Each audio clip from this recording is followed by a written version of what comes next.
से आज के वचन को पढ़ते हैं।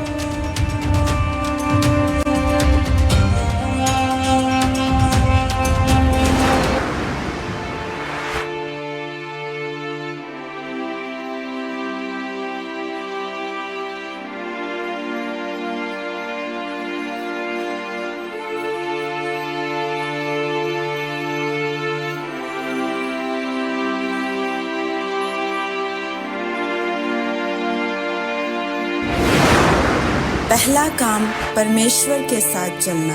जैसे कि उत्पत्ति 2 उसके 15 में लिखा है, तब यहोवा परमेश्वर ने आदम को लेकर अदन की वाटिका में रख दिया कि वह उसमें काम करे और उसकी रक्षा करे। मेरे प्रियो, आपका पहला काम परमेश्वर के साथ चलना है और परमेश्वर के साथ अपनी सहभागिता को बनाकर रखना है।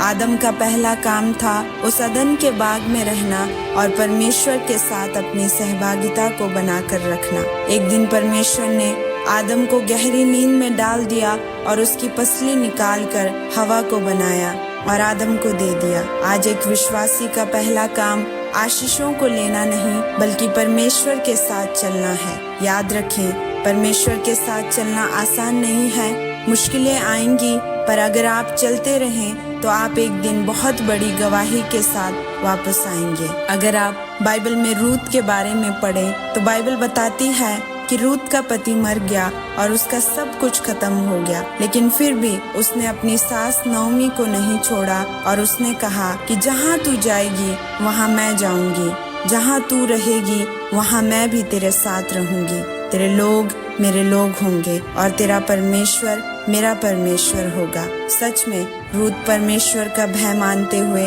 पूरी पवित्रताई के साथ अपना जीवन व्यतीत करती रही और अपनी सास नओमी के साथ चलती रही।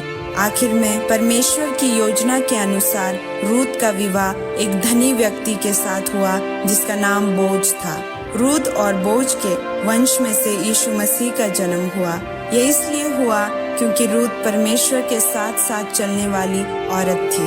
बाइबल बताती है कि जकरिया नाम का एक व्यक्ति था जो परमेश्वर के साथ चलता था, चाहे उसकी पत्नी के कोई औलाद नहीं थी।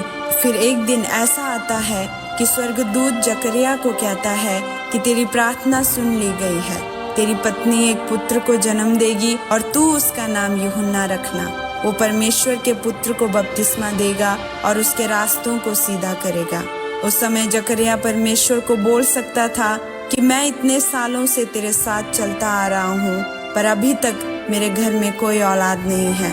पर जकरिया ने परमेश्वर को कोई शिकायत नहीं की, बल्कि वफादारी के साथ परमेश्वर के साथ चलता गया और गवाही के साथ वापस आया। इसलिए मेरे प्रियो, आपका पहला काम परमेश्वर के साथ चलना है। आज से ही ज्यादा से ज्यादा समय परमेश्वर के साथ बिताएं और अपने जीवन में से हर वो चीज जो आपको परमेश्वर से दूर करती है उसको बाहर निकाल दें। फिर आशीषें आपके पीछे पड़कर आपको मिलेगी और आप गवाही के साथ वापस आएंगे। इस वचन के द्वारा परमेश्वर आपको आशीषित करे।